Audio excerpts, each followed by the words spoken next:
Mondays through Fridays, 3:30 to 4:30 p.m. in the newsroom.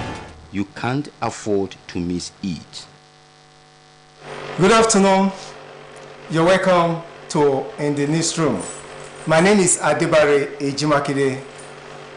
We shall be examining the following topics today on the program. The first one, post-election threats, Obi dirty, risk treason charges. The federal government has made known that the presidential candidate for the Labour Party and its running mate, they are risking treason charges over some of their statements on the last presidential elections. We shall be examining the issues relating to that, as they were accused to be inciting people to violence. The second topic is Senate presidency. Udume accuses opponents of vote buying. Yes, the senator representing Borno South, Senatorial District of Borno State, has been accused that members of the incoming 10th Assembly have been lobbying and trying to assume principal positions in the National Assembly. They are trying to exchange money for their aspirations. We look at the politics relating to that money politics in the course of the program. Next is Naira crisis. NSC to CBN, cash circulation is low. The NSC says that the Congress will review the suspended strike over the scarcity of cash in the country, saying that the availability of fund is still below 100% as expected, and may take actions on that. They still want the CBN to do the needful. That is the top topic that we're still going to be examining today on the program. And to examine the topics, I have with me professional colleagues. From my immediate right hand side here is Wale Olayemi. You're welcome on the program. Good afternoon. And next to him is Tunde Ogotomi. Thanks for coming. And thanks for having me. Good afternoon to us. Yeah. So now let's go straight to the topics for the day. The first topic, as I said, is post-election threats will be dirty. Risk treason charges. That's the federal government giving the warning. What is your take on seeking redress in court over electoral contest, and at the same time inciting people to violence as alleged by the federal government? Your take, Wale?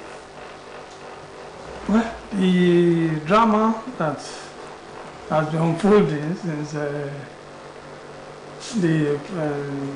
we had the presidential election has been taking turn for another thing completely. In a democratic environment, the citizens have the right to protest. It's an inalienable right under a democratic form of government. And nobody will, in the right senses, will say people who feel aggrieved should not protest. But when the handshake is going beyond the elbow, people will be forced to talk about it, because we've had democracy for 24 years running now, and when we look at it, the larger chunk of those who will be in such protests will be either below 30 or age 30. So when you look back, such individual will not really understand what the nation went through under military government and what really transpired then there are people, this democracy, this civil rule or whatever we call it that we have now, was gotten not on a platter of gold, but it was gotten through blood, tear, and sweat of certain people. So many lives were lost in that struggle. So when you now see people all in the name of protest, being mobilized to go to the Ministry of Defense, where you have these army generals and they are shouting that they want an alternative to democracy. That's ridiculous. For crying out loud. Nobody, and that is why we talk about the essence of history. Okay. If for one reason or the other, most of these young guys are privileged, even when a lot of them are not born that time, or they are not of age to appreciate what was going on, particularly during the struggle to validate the June 12th election that was annulled by Babangida. You know, it's because people don't have that kind of knowledge that they are able to say, no, it's either we get it our own way or there's no democracy again. No, that is going over the bar. And no responsible or responsive government will fold its hands and watch things go that way. And I think in that context, that was why the federal government was forced to issue out what I would call a warning. Okay. That even when you have all the fundamental human rights to protest, that freedom is not absolute. So if you want to continue to enjoy that freedom, you must be reasonable in whatever you are canvassing.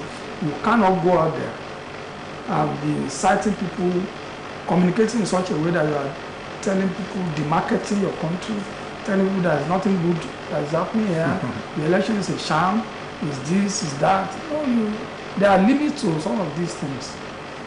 All right. Today, how democratic are these presidential candidates, considering some of their statements they have said, hotted out to Nigerians? One of them is that the president election should not be sworn in by the Chief Justice of the Federations and the likes. Your take? All right. Oh, well, it amuses me greatly when one listens to some of the comments by notable leaders in this country. And of course, statements credited to the Minister for Information, Lai Mohammed, about the fact that some people could be charged with treasonable felony and all sorts of things. If we have to practice democracy, we have to abide by the tenets of democracy completely. The law allows, as my brother said, for citizens to express their views under the right of speech, association and assembly. We can gather, we can make peaceful protest, we can express our views to any length, but there are also limitations, as Olayemi said. To say that the president election should not be sworn in on May 29 is just an opinion. That doesn't mean that the federal government will now say, okay, fine, these people have said the president-elect should not be sworn in, so we hands off that program. Of course, the person who has been elected has also been saying that he will be sworn in.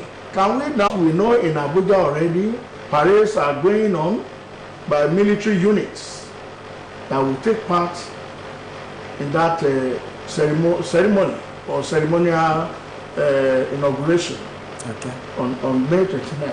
So let us treat matters as they are. I won't support those who have gone to the military headquarters to canvass for national military intervention. Yes. And as Yemi has answered that perfectly, it's because of their little or no knowledge about what transpired after June 1993 election. The man who promised that he was going to, he took over power from IBB, asking IBB to step aside, and that they will, and they install an interim government under Chief Ernest Soneka of Blessed Memory. Soneka did not spend 3 months when he was toggled aside by Abacha and our late Dia, General Ladipo Dia. The military men like Dogon Yaro and Chris Ali. They said their stay will be brief. That it will be some. Remember, the thinking then was that they will not last more than 3 months when they will hand over to the person who was elected, late Chief MK Abdullah. But it didn't turn out to be. Dia himself almost got killed by his boss in a phantom coup. You remember? So it is, if we start it, we may know the day that everything will start. Only God will then know when it will end. Calling for interim government may not be the solution. But let us look at the matter beyond what have been the reactions of people. All right. The election was not satisfactory to, at least if Yemi quoted the votes garnered by Obi and Atiku, and you will see that putting the two together with that of Congress, it clearly outweighs what the elected person got. So we still have a majority of Nigerians that are not or may not be all that very happy with the conduct of that election. If you ask me, I would react to the 2023 presidential election and its outcome the way Chief Obafemi Awolowo reacted to the 1946 Richard Constitution. Okay. It contains some of the objectionable features of the old, contains some of the unsavory characteristics of its own, and for short future expectation. This election contains certain things that we detested in the past, and it added to it some of its own unsavory characters, things that we don't even like. And if you look at it, many people are saying that it is far better than the elections in the past, all sort of things. No. This election we had recently was not as good as the one that produced Babangida Buhari. All right. The one that the incumbent had to say, look on, I considered the defeat. You understand? It was not as good as what we had 30 years ago, the one you call June 12th election, which has been described as a watershed because of certain things that were inherent in it. Thank you very much. We're still coming back to that aspect. It's another major aspect we're going to examine in details. Wale, a Democrat should not believe in democracy only when he wins. To what extent do you agree to these postulations, considering the development, the post-elections development in the country? For me, the issue really is politics in our environment is a zero-sum game. And that is worrisome, because it has gotten to a level whereby people sell their houses, sell a lot of properties because they wanted to go and serve.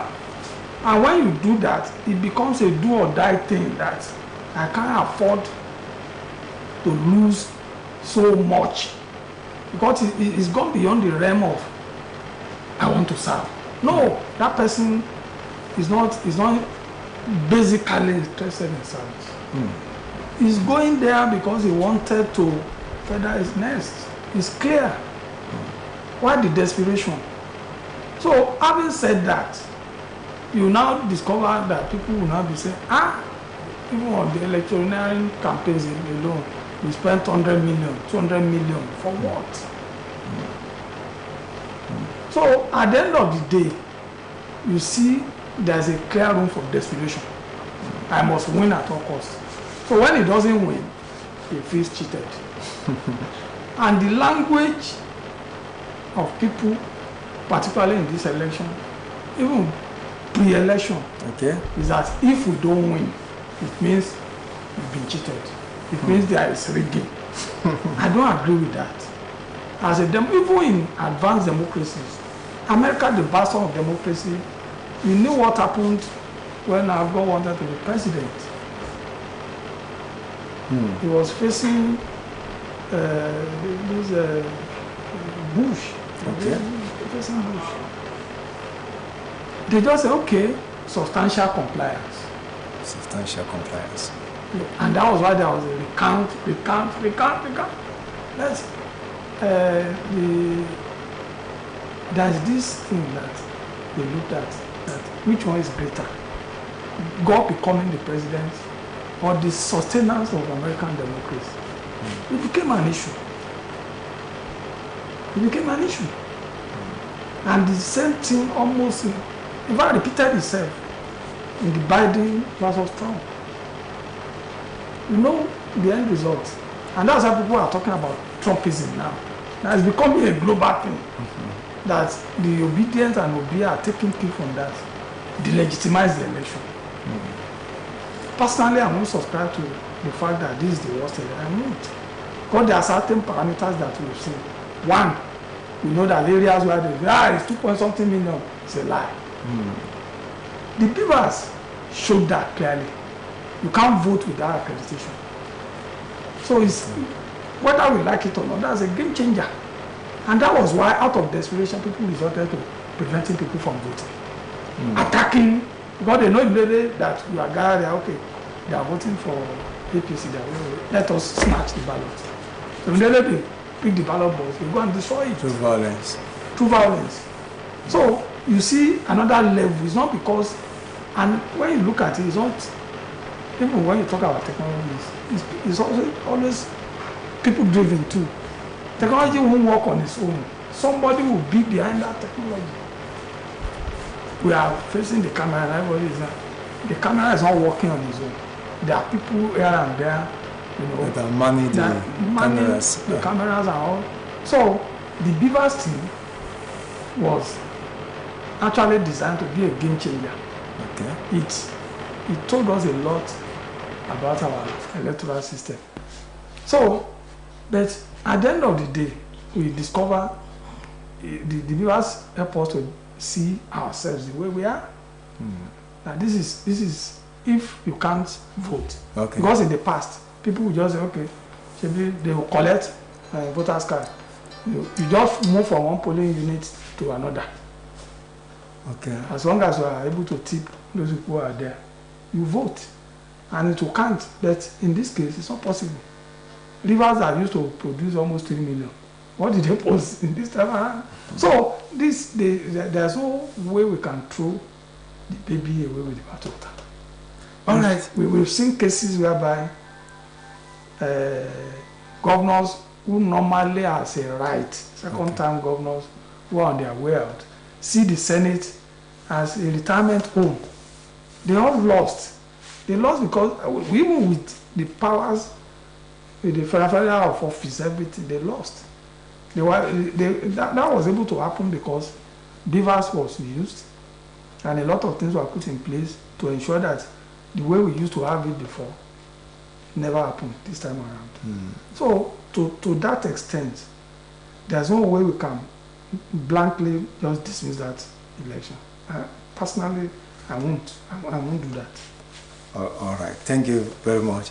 Still on that post-elections issues, some of the presidential candidates have come to court. They have approached the Presidential Election Petitions Tribunal to lodge their complaints and make their grievances known.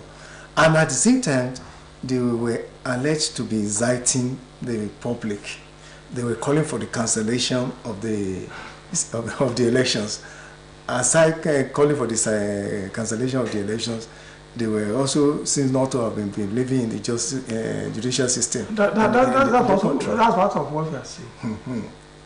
When you do certain things, it rubs back on the country itself. Mm. One, you are saying, no, this Supreme Court, this Appeal Court, you can't trust them. You are casting doubt in your supporters that, don't worry, although we've just gone to the tribunal, we know we won't get anything from there. Imagine. That is not acceptable. If you call yourself a Democrat, okay, you cannot lose an election and go out and be telling people that the judiciary is corrupt, there's no way we are going to get our way there. They won't do this, they won't do that. You can't go out and be canvassing for interim national government. It's unknown to our laws. It's not in our constitution. How do you want to manage that? Okay. So it's like you are looking for shortcuts, and it won't happen. And I think based on that, the federal government feel that, okay, we must caution people. Now, when you are doing this, you already have your petition before the courts. All right. And you are talking about the courts that they are not reliable.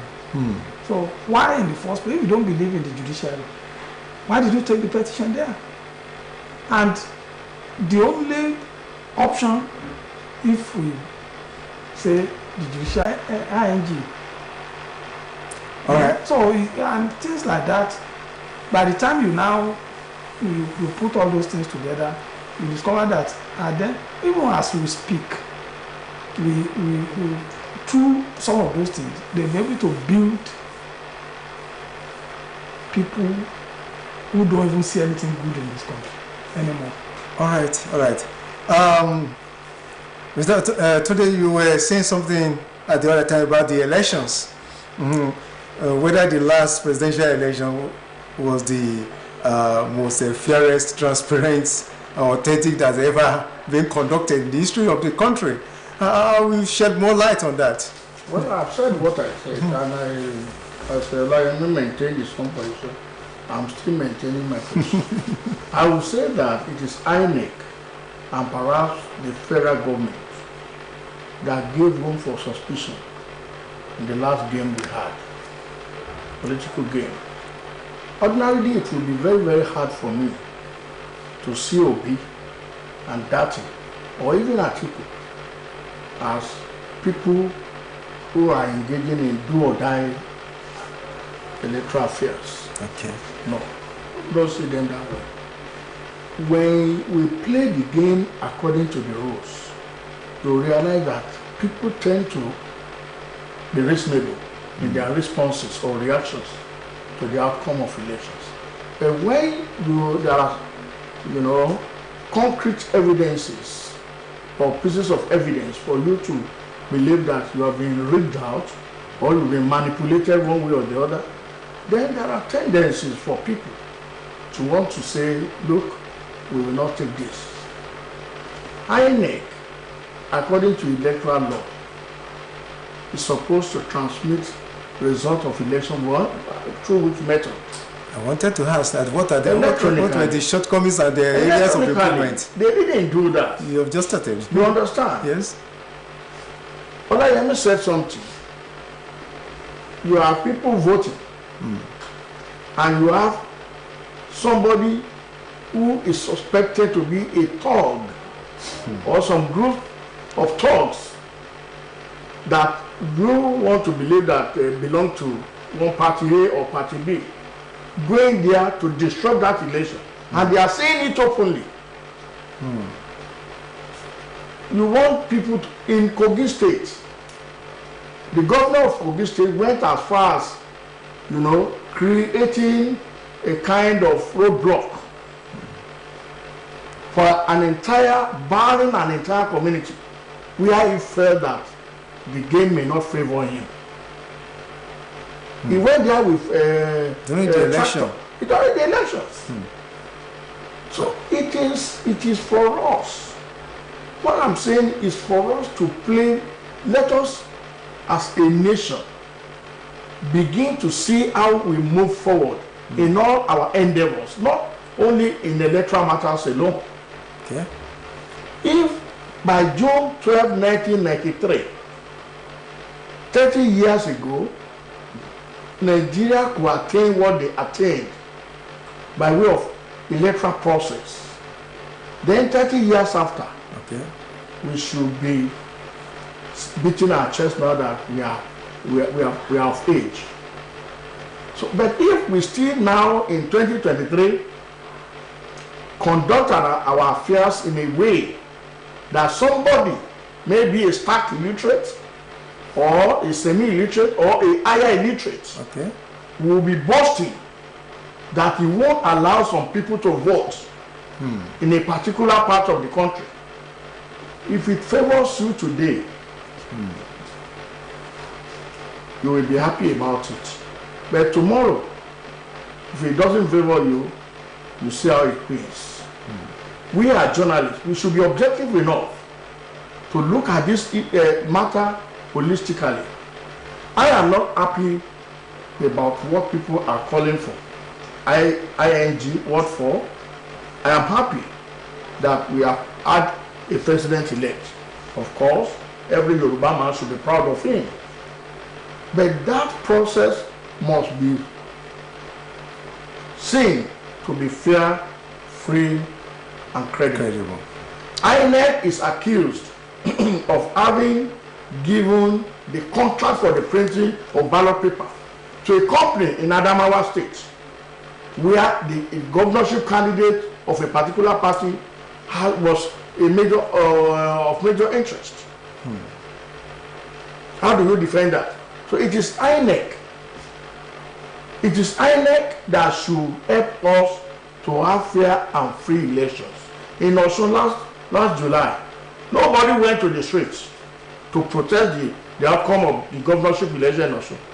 You know why? You're right. It's because people felt, no, this is how it should be. In Ekiti. So it is not the first time in this country that we will have people when they realize that this election is free and fair, the Yoruba will say one bakamu. They will just say, okay, that's how God wants it. We are very religious here in this part of the Nigeria. But that's how God wants it. The Hausa man will say, they are predominantly Muslims, they will say, that's the will of Allah. Here in the southwest, in the southeast, they say, that's how God wants it. I think. All right. Maybe all right. In addition to your submissions, perhaps you might want to explain what are the shortcomings and areas of improvement in that last elections. Okay. That one would justify the position whether it is the fairest or most transparent election we ever had. Maybe before I'm not saying it is the worst. Yes. The point I've made and which I'm still making is the fact that we ought to have gone far beyond that where we got. Maybe before I blame my neck for that. Quickly, I understand you. Quickly before I respond to that, you see the issue we had, okay, particularly before the election, led to certain things being done in certain ways. Because we saw videos of people threatening that nobody can vote for party A or B here. I saw it, not one, not two, not three. And I saw what happened in Lagos. It wasn't something that is okay by any standard. It's painful that if you are living in the East and you feel that you want to vote for PDP or APC, and they are telling you, no, you can't come and vote here because we are obedient. It's a threat to life. Yes. Or when they discover that you voted for a party that is not the party that they believe in, it's either they shove you away or find a way to eject you and tell people that if you are voting that way, if you are not voting for a party, go away. The same thing repeated itself in Lagos and elsewhere. Okay. So when you look at that election, all right, they have major challenge with logistics. It happened almost everywhere. That materials did not arrive at the polling stations on time. And when we compare off-season elections like Osun, the governorship election here, I think they had about 4 other recs or 5 supporting this. But when you have a national election like that, everybody onto his own tent. So the kind of focus you have on an off-season election, in terms of monitoring everything, you can't have that in the national election. Like if we are to be in another clan, if we were to be in another clan, those who came out with video recording, threatening people not to come out and vote, those who came up with rituals in Lagos will have been arrested. That will have been when the government is deemed to be fair to everybody. All right. Oh, my thing is that what happened in Lagos also happened in and that is what I describe as one of the unsavory characteristics of this past election. The situation whereby we will now ask the whole tribe not to come out. All right. We have to proceed because we still have other issues. Senator representing Borno South Senatorial District at the National Assembly, Ali Ndume, has alleged that the members of the incoming 10th Assembly have started lobbying their counterparts, seeking positions, principal offices at the National Assembly in exchange for money. What is your take on that, Tony? Well, money politics still with us, very much. We believe so much in money. In Nigeria, we want to believe that everything, you can get everything done using money. It's not the best way to do it. And I would believe that the principal officers of the National Assembly should emerge for merit or by merit. But Ndume claiming that people are trying to use money is part of the system. So if he has not seen some things, he will not be saying it. But it's part of the system. And it's part of what we are saying. That we need to embrace practical tenets of democracy. You are popular, you offer yourself, I offer myself. We go. People will have to look at us, what we have to showcase, what we have upstairs, our character, our energy, how industrious we are, how honest we are, how, how friendly to every part, every section of the country. That helped Asiwaju Bola Tinubu seriously in the last election. People saw him as detribalized. So if you are looking for a post at the Senate or the House of Rep, I want to say these are the qualities I would recommend, not going for the highest bidder or the person who has the highest money to offer. All right, I'm still coming back to you. What is likely to be the implications of money politics in Nigeria's government, considering that vote buying also seems to be existing among our leaders? Honestly, when you are rooting for the leadership of the National Assembly, you are more or less first among equal. It's not that you are maybe far better than others. There are people who are in that assembly that are very vast, well-read, experienced than the current man that is there, even though he had a PhD. So the issue now is, I don't know why Ndume is making noise as far as I'm concerned, because you are a member of the APC. one, what is the position of the APC as a party? The APC is the majority party. By judging by this immediate past general election, they are controlling the Senate and the House of Reps. So, and from the look of things now, we have a president who is a Muslim, a vice president who is a Muslim, and in the hierarchy of things in this country, the Senate president comes third in order of protocol, followed by the Speaker of the House. So, I don't think the APC will, in victory, now see themselves as winner takes all. Because before the election, the Muslim ticket became a very thorny issue for the party. A lot of people are, no, we can't do this. But at the end of the day, the party said true. So having done that, there's the name for that. We have 6 geopolitical zones. Ndume is from the northeast. The VP is from the northeast.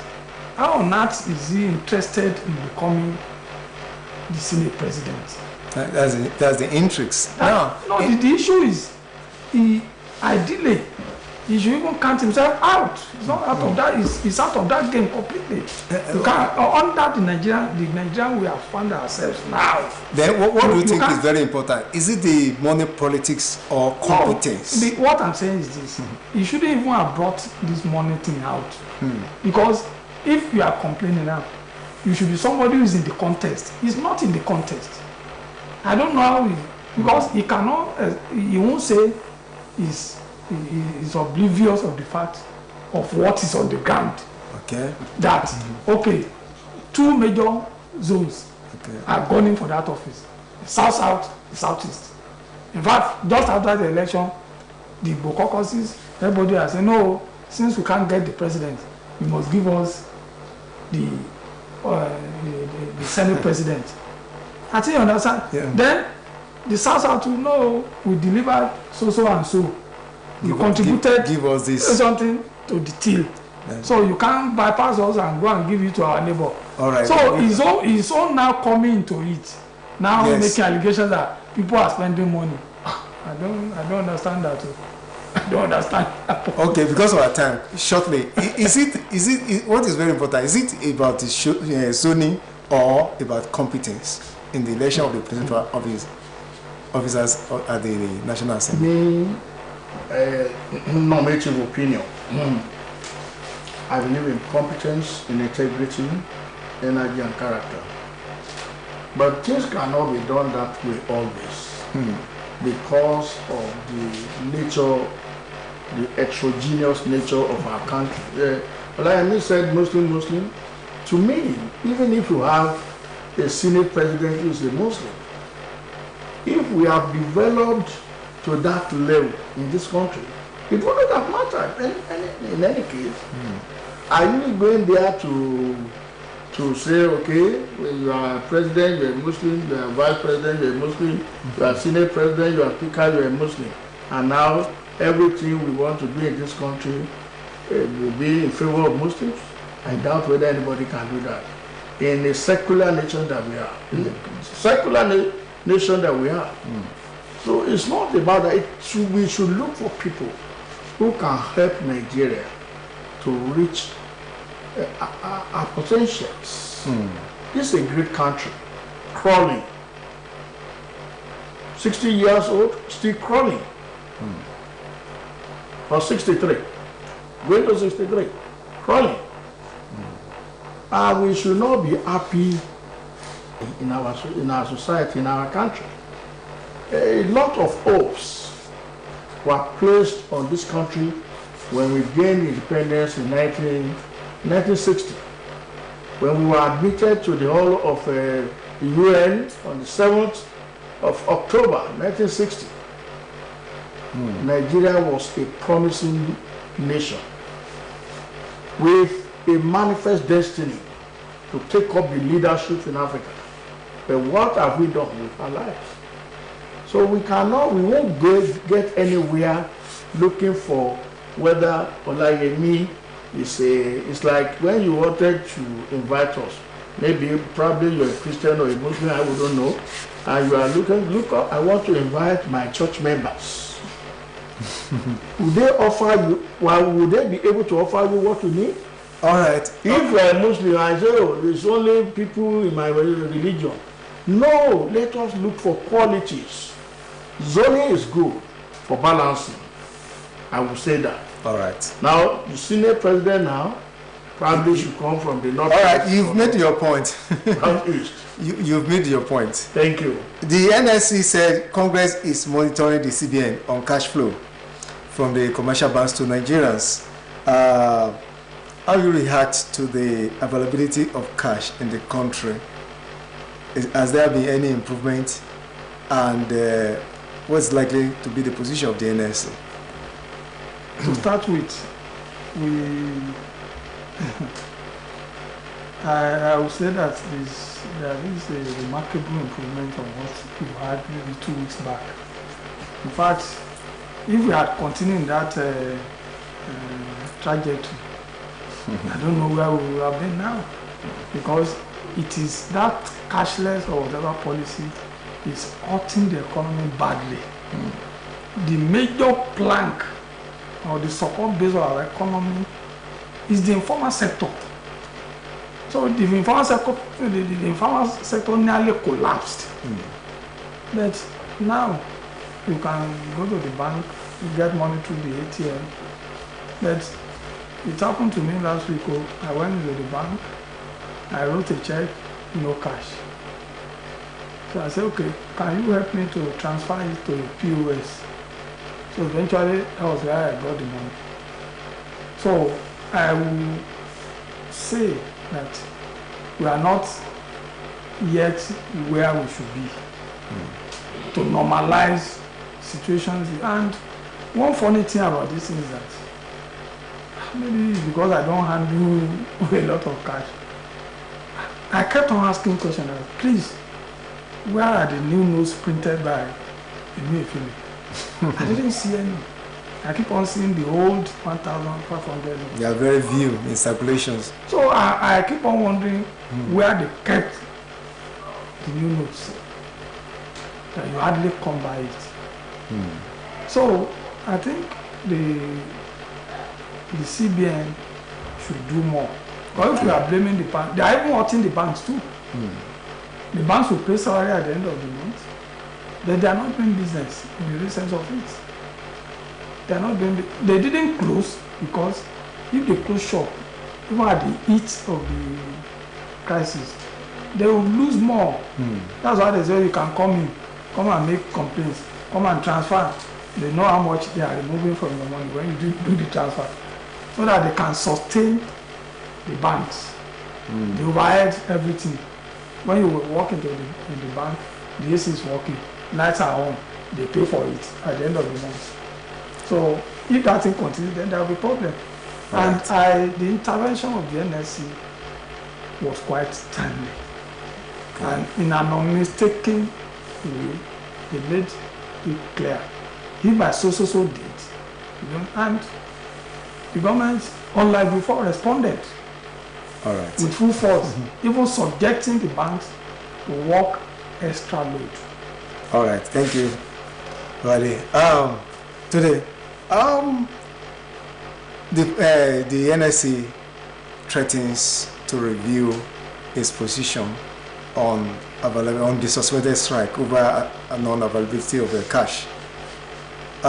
They are saying that the availability of cash has not reached 100%. What is your take on that? Thank God for NSC. Thank God for the governors who went to court, to the level of the Supreme Court, to get a very good judgment to prevail on a familiar or whatever it is called, to reverse the policies he introduced. It is not yet approved, as people say.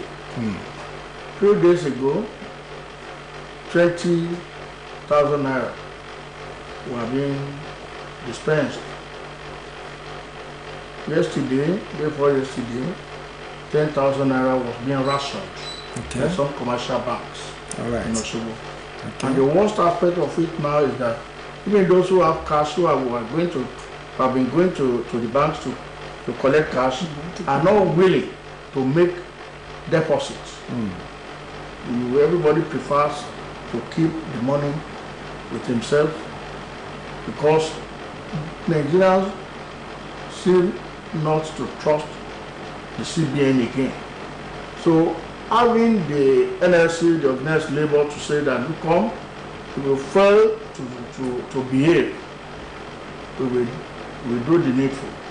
I think we will put more pressure on the CBN governor. As Olayemi said, where are the new notes? Where are the new notes? I think there's something behind it, probably that is beyond what we can comprehend. I'm not blaming him. I don't know, because if you are not there, you may not really know what is going on. Okay. But I don't believe Nigerian economy is going to distress. But the way they are handling it, I think it's not the best for everybody. A lot of the bankers today are contending with several issues of you transfer money, we don't get it. A lot of things are all right. Today our time has been well spent. This is the parting point of today's program. Special thanks to my guests for coming on the program. Thanks for coming. Pleasure. Okay. Thank you. Okay, viewers, do enjoy your day and thanks for watching.